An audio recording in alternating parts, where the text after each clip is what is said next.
Hey, welcome to the live stream. Oh, is that loud? All right. Happy you're here. Say hi in the chat. I'm just playing a song in the background. Today we're going to talk about a bunch of stuff about podcast production, but practical stuff. We're not going to go too deep and we're not going to get too crazy.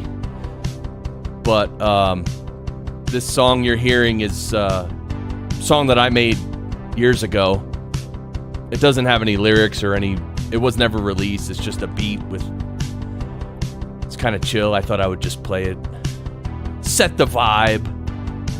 So, yeah, I mean, I named this stream Chris Mumbles Incessantly About the Frequency Wars, and I do want to talk about frequencies. And what I mean by frequency war is, I can fade out this music. Uh-oh. I muted it. Never mute it. You always got to fade it out gently. All right. I wonder if you could hear that too.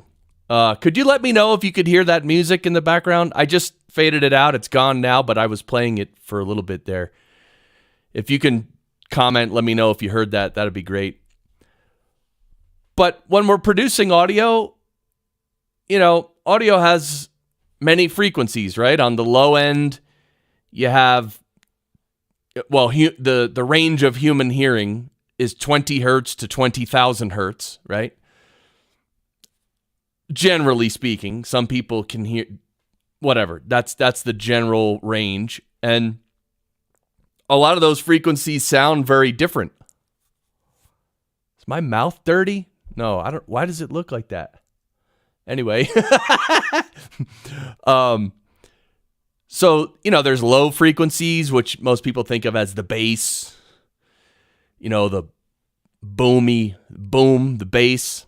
And then you have the mid-range, which is where most everything is. And then you have the high frequencies, which is like the clarity, that kind of thing. And so when we're producing audio, specifically in this case, when we're producing podcast audio and we're mixing episodes and we have, people's voices, we have music.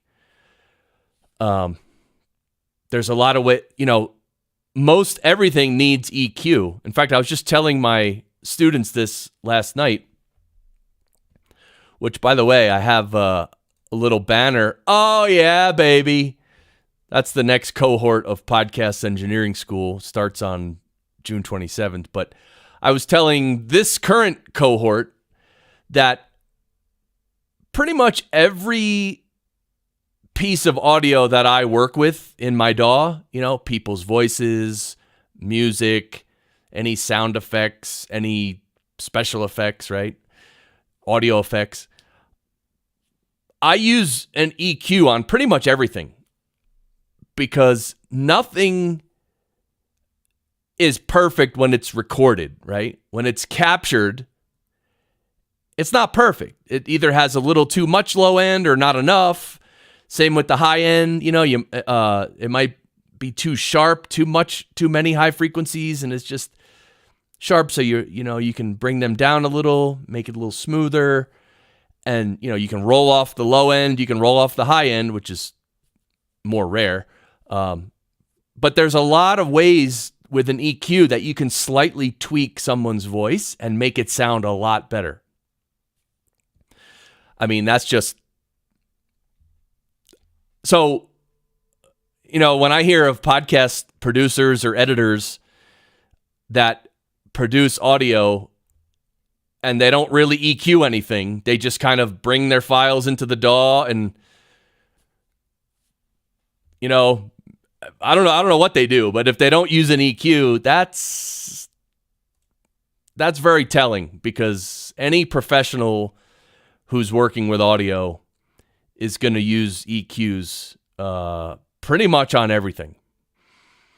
And hey, welcome to the stream. Welcome to the video. Well, it's a stream, really. It'll be a video later. Say hi in the chat. It's always good to know that you're here. And also ask any questions you have. Like, even if it's not about EQ, just if you have questions, just let me know. because I'm here to help. And, so the reason I thought of this idea of the frequency wars is because I've recently changed my microphone. So I'm back to my vintage RE20, which I was using years ago. And before that, I was using an SM7B, but then I switched a bunch of times. I've used a Rode NT1, which is a great mic. I've used an SM7B. I've used the RE20. I've used the RE320. So I've used a lot of different mics. And obviously, hey, welcome to the stream, by the way. Say hi in the chat. The reason I use a bunch of different mics is because, I teach a school, podcast engineering school, that teaches audio production. And so it's good for me to try mics, try different things, because I'm continually learning and I can pass that information along to my students, right? So I'm always changing mics. I'm using different plugins and buying a million plugins. And, I go crazy because I am crazy, probably, but so I can teach my students. So anyway, this is a vintage RE20, and I guess vintage means it's from the late 80s. And I think somewhere in the 90s or later, the company Electro Voice actually changed the way they make the RE20 slightly. So the newer RE20s that you buy are a little different than one of these, which is the old way, the old formula. So anyway, and some people say the vintage ones sound better. I A/B tested a new RE20 with an old RE20, and it's very close. But I kind of did like the vintage one better, but I mean, is that just in my mind? It could be. I mean, right? So, yeah, no one's commenting. Can you just comment? Tell me that you can hear me and stuff? I mean, and just say hi. Okay, so the frequency wars, right? So I recently broke out my vintage RE20, and I was previously also, I was using my channel strip, which is an expensive channel strip. It's like a $3,500 channel strip with a mic pre, has EQ, a high pass filter, has a compressor, and one other special like an EQ. And I love it. It sounds great. I love it. I use it. I used to use it. Well, when I was whenever I live stream, I would love to use it because then I can use a bunch of compression, right? So that that boosts up my level and sort of controls my peaks as it gets streamed out over the internet. So I kind of love using it for that. But recently, what happened? Oh, I think I was playing with the sound and I heard like a little hum, and that happens from time to time. I don't know if you've used much, hardware gear in your studio or at your desk, but when you start plugging things together and using, in this case, an audio interface, and then into a channel strip into an audio interface, and then into the computer, right? That's a bunch of cables from the mic to the channel strip, from the channel strip to the interface, and then obviously interface goes into the computer. So, hey, welcome guys. Say hi in the chat. Or say bye. Say hi or bye, whatever. So I decided recently, you know what? I want to try not using my channel strip. So I decided I'm going to plug my microphone right into my interface, which is a Sound Devices Mix Pre 6. And I'm like, I'm going to plug it straight in there. And what I wanted to try was using the Sound Devices limiter. It actually has a limiter. Hey, there's the man. Bandrew. Yes, thank you. Hi or bye in chat. See, this is someone who follows directions and is a good friend. unless you message him on an application which he doesn't use anymore, then he doesn't respond because no one would. You can't. Who would?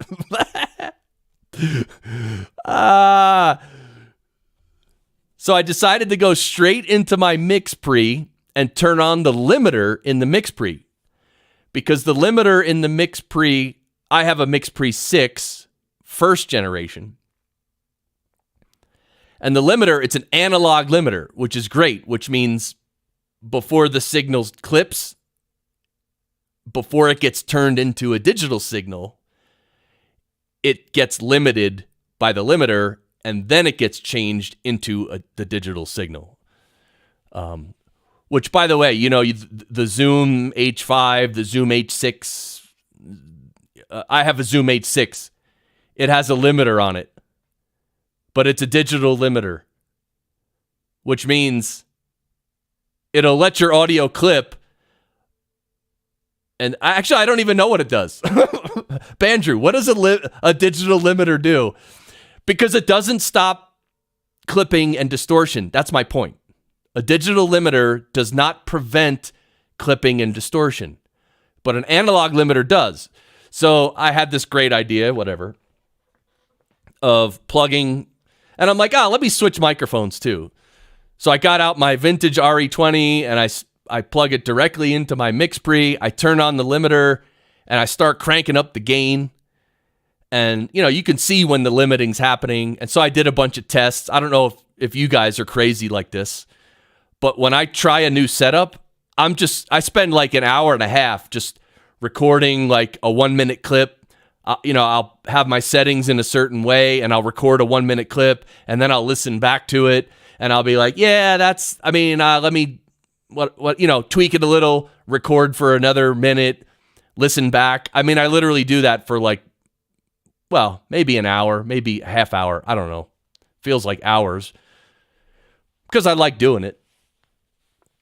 So in this case, I dialed in the gain for my RE20 so that the limiter was definitely limiting it, but not too much. Because if you put too much gain, then the limiter is like continually crushing the audio, and it sounds. It doesn't sound good. So you have to find the right amount. Like you want some limiting to happen, but you don't want to crush it because then you get the pumping and breathing effect, which is when you get loud, the limiter will crush it. And then when you just talk normal soft volume, the level is higher. So it's like backwards. It's like when you yell, it's lower in volume. And then when you're just talking like normal volume, it's louder, which messes with your brain, actually. I don't know if you've ever experienced that. So you have to get the gain right so the limiter is doing the perfect amount of limiting. Not too much, but not too little either, right? Because we want to use that limiter as like a little. We want to push the level into the limiter so we can get as much gain as possible, but not overdo it, because if we overdo it, then it'll sound bad. Okay, so Bandrew says he thinks the digital limiter does something like attenuating the signal by X dB and then boosts it after conversion with the limiter engaged. So it worsens the noise floor. It could be way wrong. Right? Yeah. I actually don't know.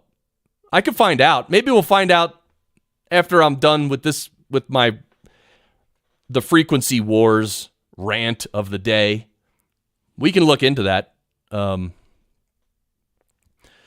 So my new setup, again, it's the setup du jour, right?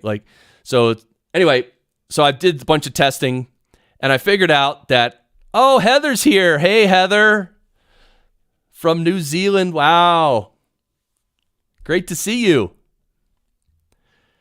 How have you been? Well, it's been, it's coming into winter for you.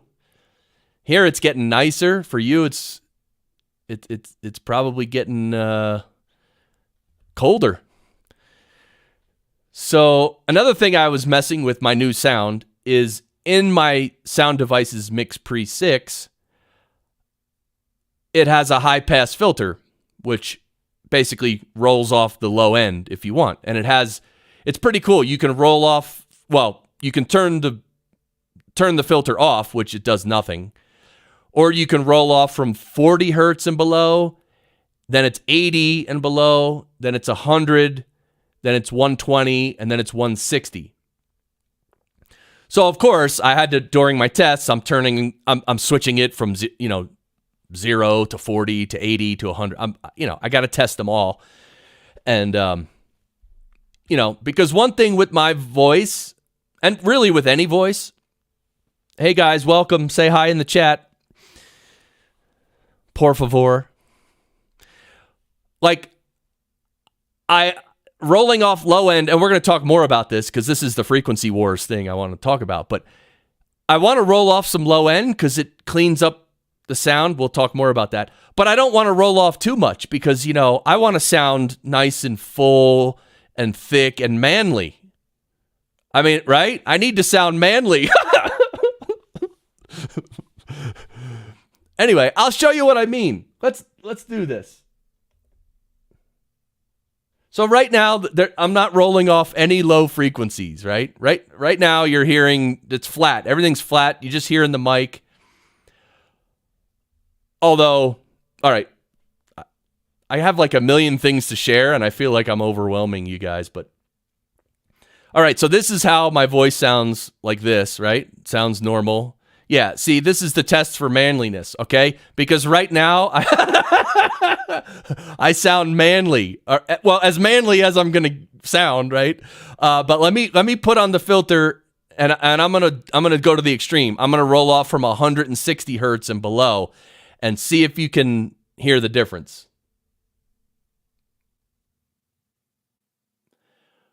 All right, now I'm rolling off from 160 and below. And now I must sound wimpy and thin and not manly. That's probably how I sound right now. Can you guys hear the difference? Well, let me go back to the regular setting and see if you can tell. All right, now I'm back, and you should hear a lot more low frequency now, a lot more fullness, a lot more size. That's another way to think about low frequency. It's like the size. If something has a lot of low frequency, it sounds bigger. And if it has very little low frequencies, it'll sound small and wimpy. Anyway, so the point is, I went nuts doing testing and all this stuff and whatever. So that's what I did. I dialed in the frequencies.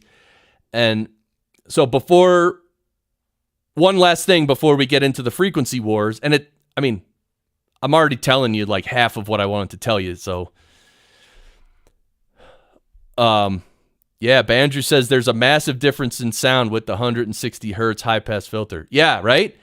It's massive, and it makes a big difference. And the other thing is, it's just like stuff when I start talking about audio, stuff just starts coming out. So one thing is, right now, I'm not using any compression. Remember, I told you before, I used to use compression through my channel strip. When you use compression, that typically removes some of the low end. That's just what compressors do. I'm sure there's a scientific reason for that, but that's just what compressors do. And the more you compress it, the more low frequency it'll sort of remove. It doesn't remove all the low frequencies, but it attenuates the lower frequencies. So right now I'm not using any compression, so then all the low frequency should be there, right? So, okay, so then the last part of my testing is when I'm testing, if I'm going to roll off the low end or not, and I'm testing the gain, driving it into the limiter. This is all in the mix pre-6. Then of course, I'm recording and testing and listening and doing everything. And then when I think I got the sound good and the limiter set right, and the gain set right, I record it and I listen back and I say, okay, this sounds good. Then what I do is I check the LUFS level of the recording, because I want to make sure if I'm live streaming that my level is high enough, because when you're just recording a podcast, you're just recording it, and then you're going to do post-production and, get the levels right, and then you're going to set it to the final LUFS level, and then you're going to publish it to the world. When you do all that, there's a step in there where you set the LUFS level to where it should be. But when you're live streaming, whatever level you're sending that's the level. And so one of the difficult things with live streaming, it's kind of difficult, is that a lot of times the level will be too low. And you'll live stream, but the level's kind of quiet. And again, it's not the end of the world, but the listeners have to turn up their level. So welcome everybody who's joining. Say hi in the chat. Or say bye in the chat. All right. So when I got the level of when I got my sound right, and then I realized what the level was, it was about, I think it was minus 20 or minus 21 LUFS mono. So now for podcasting, what we aim for in mono is minus 19. Yeah, minus 19 LUFS for mono. So no, I was about three LUFS away. So I was probably at like minus 22 LUFS. So I was about 3 LU or loudness units too quiet. Now for recording, that's fine. But for streaming, I want to crank it up. So I realized and I remembered that StreamYard, which is the browser-based system that I'm using to stream to you right now, I realized that StreamYard has a volume slider. And so I was like, okay, now I know what I'm going to do. So I got my sound sounding good locally. And so I did a couple tests in StreamYard. Again, I didn't stream them. I just recorded them through StreamYard, and I recorded them in the cloud because that's how the stream is going to go and sound. So I did a bunch of tests, and I ended up, the little slider, right in the middle is like 100%, right? And so I took the slider and I put it up, and I did a bunch of testing, and now what you're hearing right now is me with the slider at 180%. And 200 is the max. But I have it at 180 because my local sound wasn't loud enough. So now I'm getting it as loud as I can locally with some good limiting. And then in StreamYard, it's bringing it up the rest. And so I told you, I did testing and I recorded the video, and then I listened back to the video, and it sounded fine to me. Although StreamYard definitely does, they don't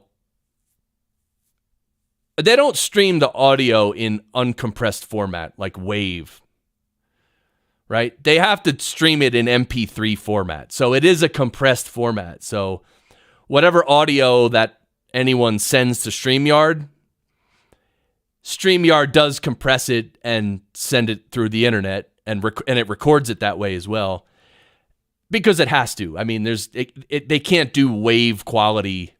Well, I guess they could actually, because the video streaming is a lot more data than the audio, right? Probably by at least a factor of 10, because video takes up a lot more bandwidth and disk space than audio. But anyway, so I was kind of happy with the StreamYard sound recordings, although the clarity is not, it just missing a little bit of clarity that I have locally. But again, it's okay because you can hear me, and it's good enough. So all this, speaking of EQing and the frequency wars, and so me rolling off the low end and making sure that the low and the mids and the highs sound good together. They have a good balance. This is something, like I mentioned before, that I do with every single voice that I produce. I use an EQ pretty much on every voice I ever produce, ever. I mean, I can't remember any time that I did not use an EQ, but maybe it's happened. I don't know. But usually I'm just EQing gently, stuff like that. So regarding EQ and sort of mixing voices for podcast production, if you want to simplify it, just think of it in terms of the low end, the mid-range, and the high end. And you kind of want a balance of each one, right? You don't want, if you have too much low end, it's going to sound dull and muddy, and it's going to start to sound like this. It starts to sound indistinct, and that's not good, right? And then if you have too much high end, it starts to sound sharp, and it's like it starts to sound, there's not enough body in it. It's just this annoying frequencies, right? That's not good either, because that actually annoys listeners. So you kind of have to balance the low end and the high end, and then the mid-range is the most important part of the frequency spectrum. And you can adjust the mid-range. You can, EQ the mid-range. And so really it's just the balance of those three. And again, that's simplifying it. But if you sort of balance out those three, then that's good. And so let's say the host of the show, you balance out those three, low, mid, and high. And then for the guest, you balance out low, mid, and high. And then, of course, you make their levels the same. So you don't want the host being way louder than the guest, or the guest being way louder than the host, right? You want them about the same volume. So if you EQ them similar, they both sound good in terms of low, mids, and highs, and then you balance them the overall level, that's a good mix. Then the listener listens, and they can hear both people equally, and it sounds good, and that's it. Yeah, and so, by the way, if you want to go one step deeper into EQ, instead of breaking the spectrum up into 3 sections, you can break it up into 5 sections. So then you would have the low, you still have low, mid, and high, but now between the low and the mid, you're going to have the low mids, which is around, sort of centered around 300 or 400 hertz. And then the other band you'll have is between the mids and the high frequencies. So you have the mids, you have the highs, but then between that you have the high mids. And the high mids are, between 3 and 5 kilohertz, something like that. So if you wanted to balance those 5, you could balance those 5. And that's pretty much what I do, because breaking it into those 5 sections it's just, you could break it up into more sections, I guess, but those 5 are enough. Breaking it into 3 sections, that's, for amateur podcast producers, that's fine. But if you want to be more of a professional, then you think of it in terms of 5 sections. Chris Curran, making and helping others make audio sound good. Yeah, baby. Thank you, Heather. So happy that you're here. So happy that you're all here. If you have any questions, put them in the comments, please.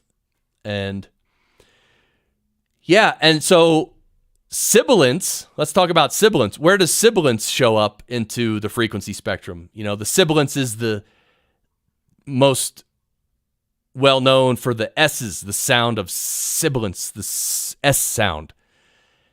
Now, some people's voices, through some microphones, accentuate that sibilance and make it sharp. And whenever they say sibilance, it's like it hurts. It almost hurts your ears, right? So we have ways of dealing with that, which is called a de-esser. We can remove sibilance. But sibilance is in the high mids, usually between 5 and 8 kilohertz. It's kind of the high mids and the highs. It's somewhere in there. It can also go up to 10K. I've heard Sibilance up to 10K, 10.5K. I've even heard some Sibilance lower, like 4K. It's yeah. But it's not just S's. It's like T's and K's, and any like sharp sound in that frequency range is considered Sibilance.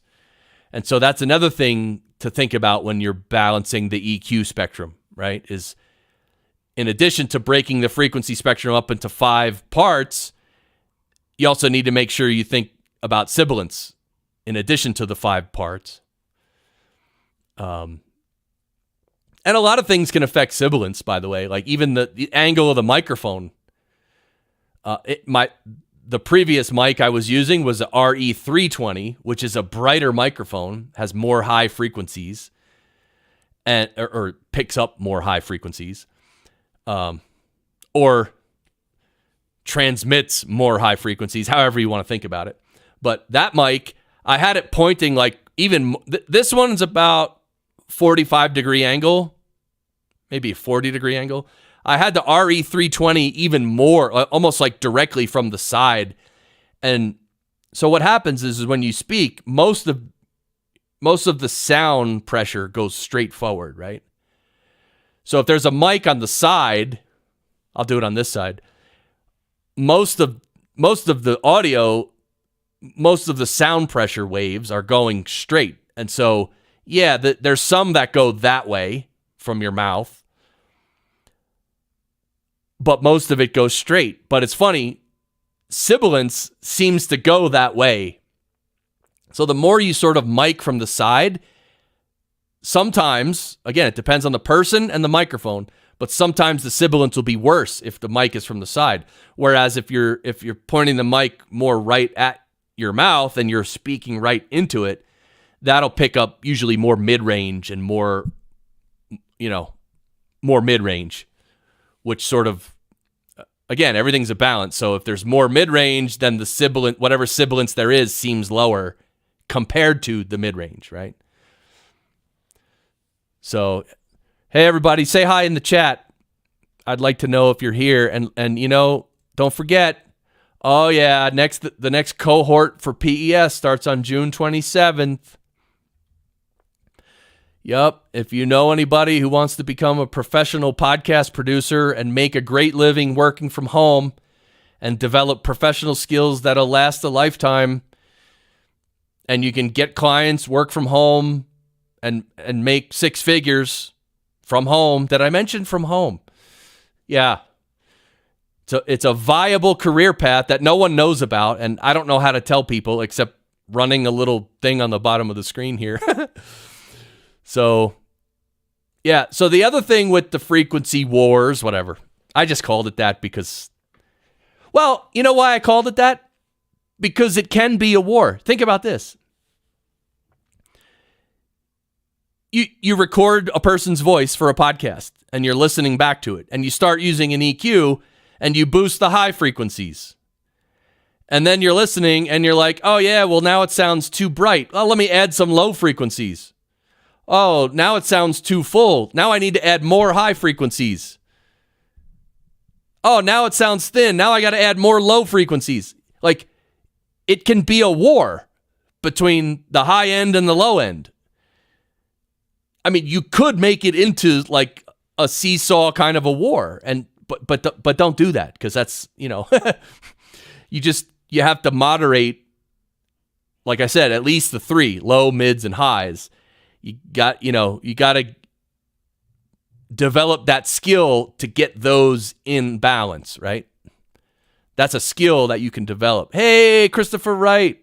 What's up? Welcome. If you have any questions, let me know.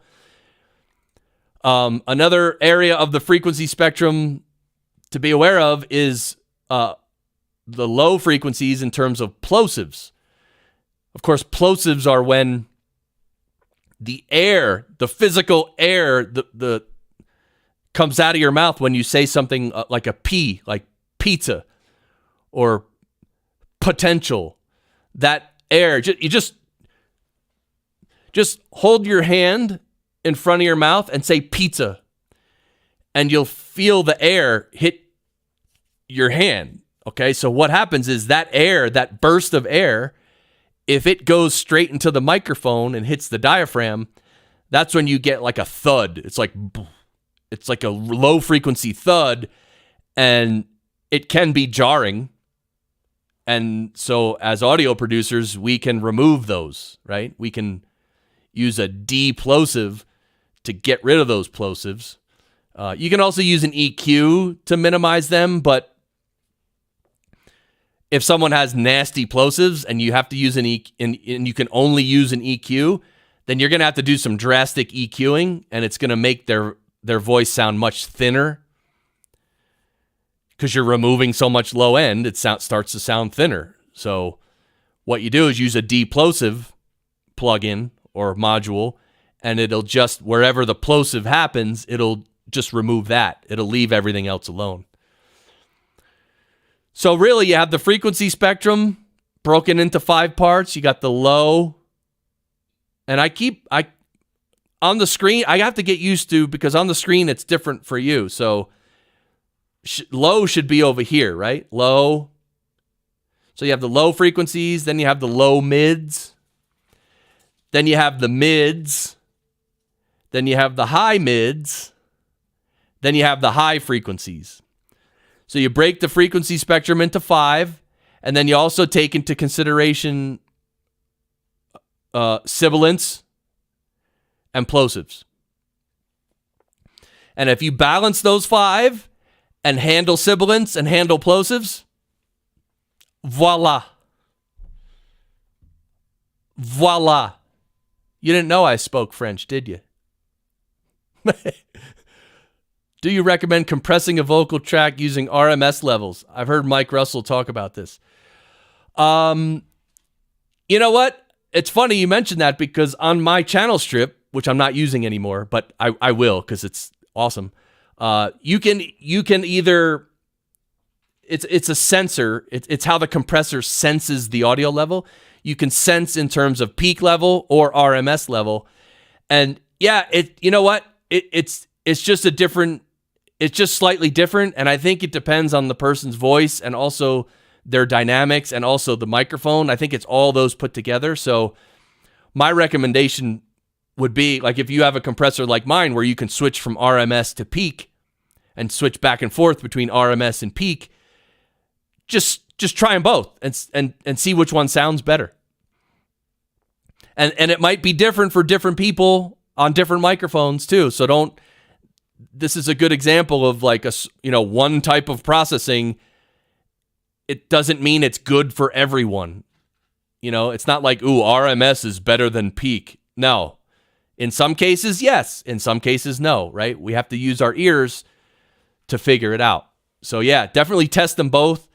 And if you want, this is a good example. If you guys ever need help, if you ever want me to listen to anything and give you feedback, let me know. You can contact me through the website, podcastengineeringschool.com. And so, Christopher, if you want to do an A/B test, make like a little 1-minute piece of audio, the first 30 seconds with the RMS sensing, and then the next 30 seconds with the peak sensing with the same settings, and then send it to me or share it online, right? Share it online's better. Share it on Twitter and tag me, and then we can all listen and we can all give feedback on it. That'd be kind of cool. I'm going to get to what you wrote, Heather, in 1 second, but Christopher says, how would you use the peak method in Reaper? It's not based on a DAW. It's not based on Reaper or any DAW. It's based on the actual compressor you're using. Some compressors offer RMS and peak sensing. Most do not. Most compressors don't. And I think most are just peak. That's the norm, is peak. So yeah, it's not about the DAW, it's about the compressor. So each compressor plugin operates differently. And some will give you the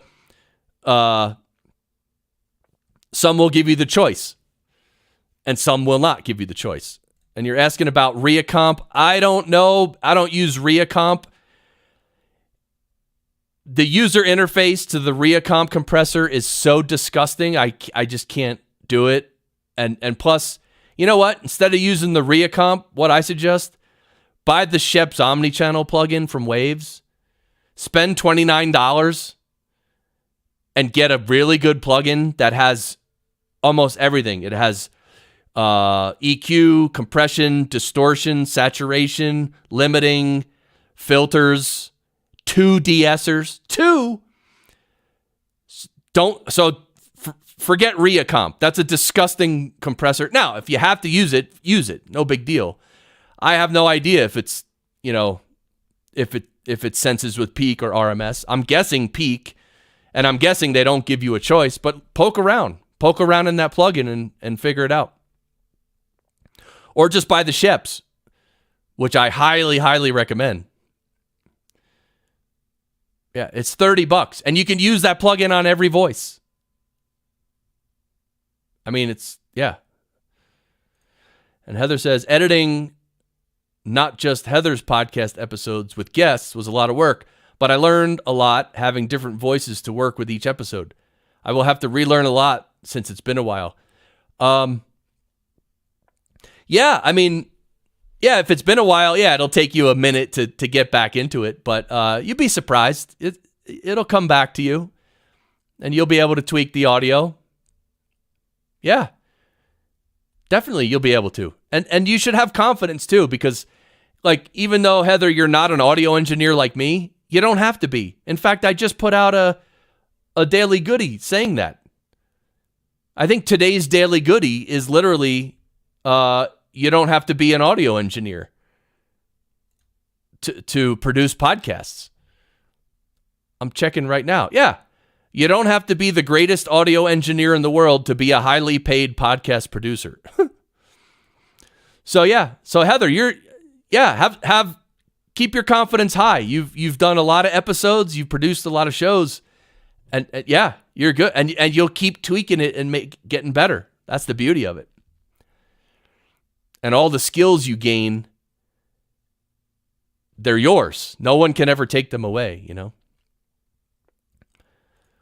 There you go. Test everything. That's right. So Christopher, you can even download the free trial of the Sheps Omnichannel if you don't already own it.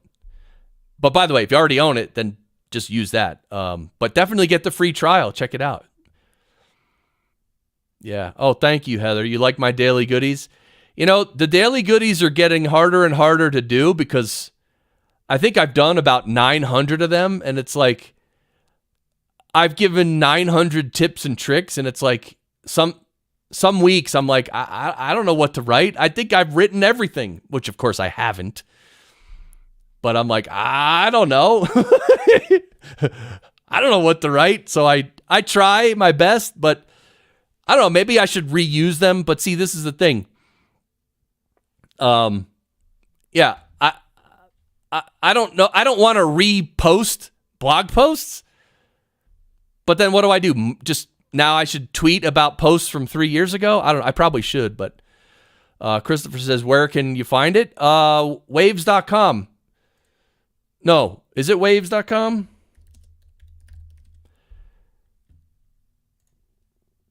Yeah, let me show you here.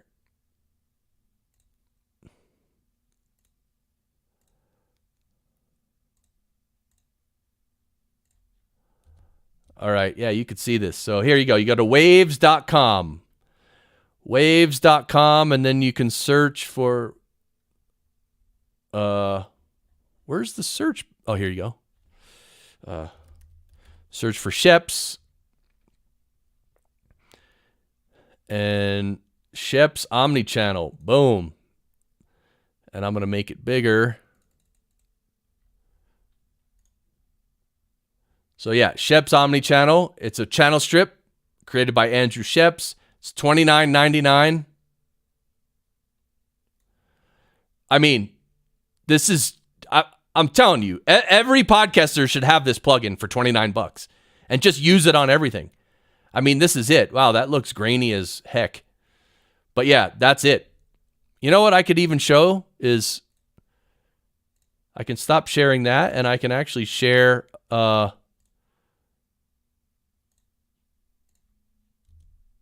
Reaper. Oh, yeah. And if we go here, I'll show you the Sheps.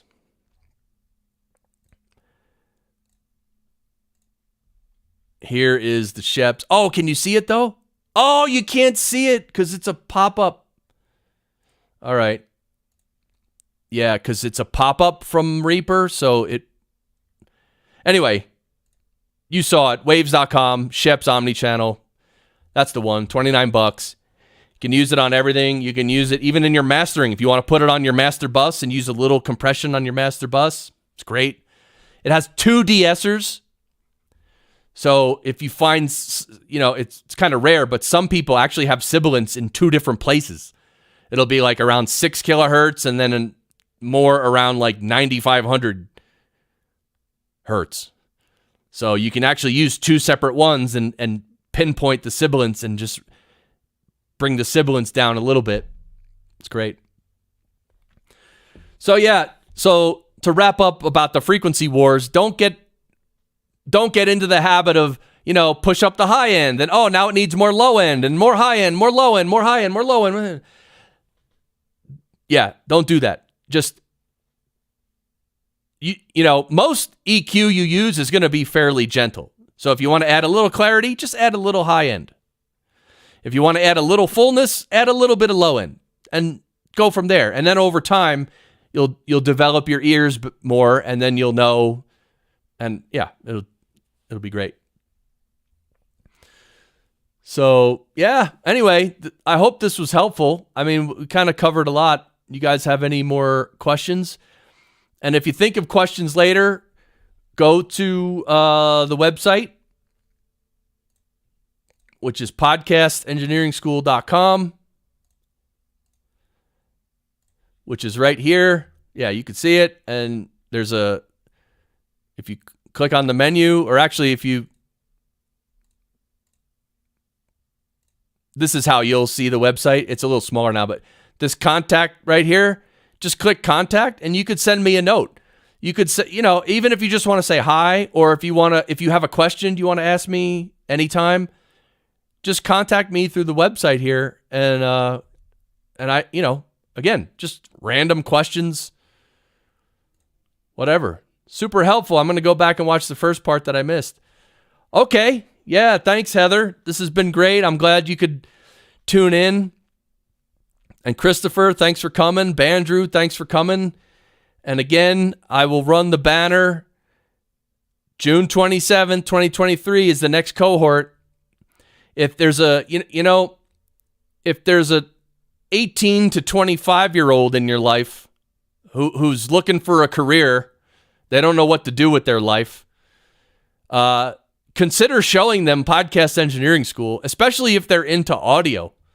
If they're into music, or if they play guitar or play drums, right? If they're even if they're just into music, even if they're just a big fan of music, sometimes those young people can really just learn how to produce audio from home, learn how to produce podcasts, and actually start a whole career. It's great. Yes, you're welcome for the reassurance. And I would like to reassure everyone here. Everyone here. You'd be surprised how a little bit of effort on your part to learn just the basics of audio production, you can really enhance your sound and produce much better sounding podcasts. And let me tell you, the listeners really appreciate good audio, because bad audio drives listeners away. So if you can produce good audio, everyone loves it. All right, well, that's it. We'll end it here. Thanks for tuning in, everybody, and I'll see you soon, hopefully. All right, take care.